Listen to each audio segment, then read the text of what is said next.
एक बार देवराज इंद्र के मन में अभिमान पैदा हो गया, जिसके फलस्वरूप उसने देवगुरु बृहस्पति का अपमान कर दिया।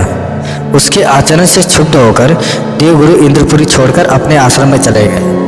बाद में जब इंद्र को अपनी भूल का एहसास हुआ तो वह बहुत पछताया, क्योंकि अकेले देवगुरु बृहस्पति ही ऐसे व्यक्ति थे जिनके कारण देवता दैत्यों के कोप से बचे रहते थे।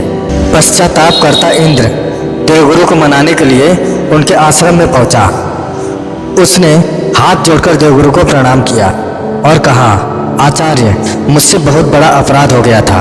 उस समय क्रोध में भरकर मैंने आपके लिए जो अनुचित शब्द कह दिए थे, मैं उनके लिए आपसे क्षमा मांगता हूँ। आप देवों के कल्याण के लिए पुनः इंद्रपुरी लौट चलिए।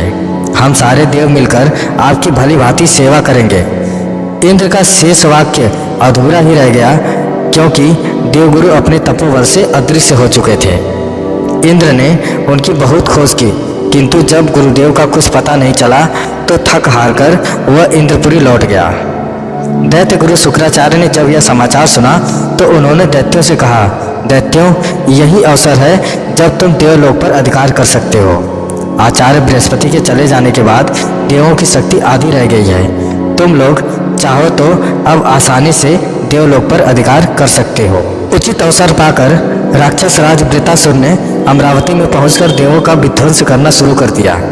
जो भी सामने आता वह निसंकोच होकर उसका वध कर डालता। उसने अमरावती में ऐसा कोहराम मचाया कि देवता त्राही त्राही कर उठे। इंद्र अपने ऐरावत पर चढ़कर उसके सामने पहुंचा और उस पर वज्र का प्रहार किया, किंतु वृतासुर ने एक ही झटके में उसके हाथ से वज्र छीनकर दूर फेंक दिया। इस पर इंद्र ने उस पर अग्नि अस्त्र से आक्रमण किया, किंतु उसका किंचित भी असर वृतासुर पर नहीं हुआ। किसी खिलौने की तरह उसने इंद्र के हाथ से उसका धनुष छीन लिया और उसे तोड़कर फेंक दिया। फिर वह अपना भयंकर मुख खोलकर इंद्र को खाने के लिए उसके पीछे दौड़ा। यह देखकर इंद्र भयभीत हो गया और ऐरावत से कूदकर अपनी जान बचाने के लिए भाग निकला। देवराज भागकर भगवान विष्णु के पास पहुंचे और उनसे आर्त स्वर में विनती करने लगे कि हे प्रभु, देवों को वृतासुर के कोप से बचाइए, अन्यथा वह समस्त देव जाति का विनाश कर डालेगा। यह सुनकर भगवान श्री हरि विष्णु बोले, हे देवराज, इस समय मैं तो क्या, स्वयं भगवान शिव अथवा ब्रह्मा जी भी तुम्हारी रक्षा नहीं कर सकते। तुम्हारी रक्षा पृथ्वी पर केवल एक ही व्यक्ति कर सकता है, वह है महर्षि दधीची। तुम महर्षि दधीची के आश्रम में जाओ और उन्हें प्रसन्न करके किसी तरह उनके शरीर की हड्डियां प्राप्त कर लो। फिर उन हड्डियों से वज्र बनाकर यदि तुम वृतासुर से युद्ध करोगे तो तुम्हें विजय श्री अवश्य मिलेगी। भगवान विष्णु का परामर्श पाकर इंद्र दधीची के आश्रम पहुंचा। महर्षि दधीची उस समय समाधि में बैठे हुए थे। उनकी कामधेनु उनके निकट खड़ी थी। इंद्र महर्षि दधीची की समाधि भंग होने का इंतजार करने लगा। फिर जब महर्षि ने अपनी समाधि भंग की तो उनकी दृष्टि करबद्ध खड़े इंद्र पर पड़ी। महर्षि ने हंसते हुए पूछा, देवराज, आज इस मृत्युलोक में तुम्हारा आगमन कैसे हुआ? देवलोक में सब कुशल तो है? कुशलता कैसी महर्षि? इंद्र ने शर्मसार होते हुए महर्षि से कहा, देवों के दुर्दिन आ गए हैं। वृतासुर के भय से देव अमरावती छोड़कर जंगलों और कंदराओं में छिपते फिर रहे हैं। फिर महर्षि के पूछने पर इंद्र ने सारी बात उन्हें बता दी। सुनकर दधीची बोले, यह तो बड़ी ही अशुभ बात बताई है तुमने देवेंद्र। अब इसका निराकरण कैसे हो?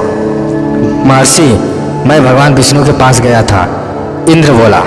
उन्होंने परामर्श दिया कि यदि आप प्रसन्न होकर मुझे अपनी हड्डियों का दान दे दें और उनसे वज्र बनाकर यदि वृतासुर से युद्ध किया जाए तो वह दैत्य उस वज्र के प्रहार से मर सकता है।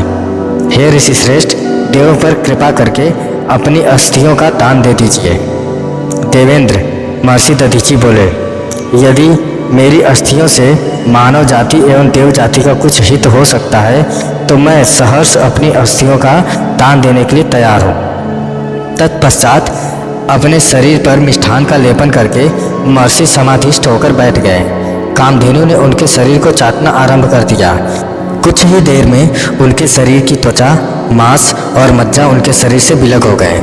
मानव देह के स्थान पर सिर्फ उनकी अस्थियां ही शेष रह गईं। इंद्र ने उन अस्थियों को श्रद्धापूर्वक नमन किया और उन्हें ले जाकर उन हड्डियों से तेजवान नामक वज्र बनाया।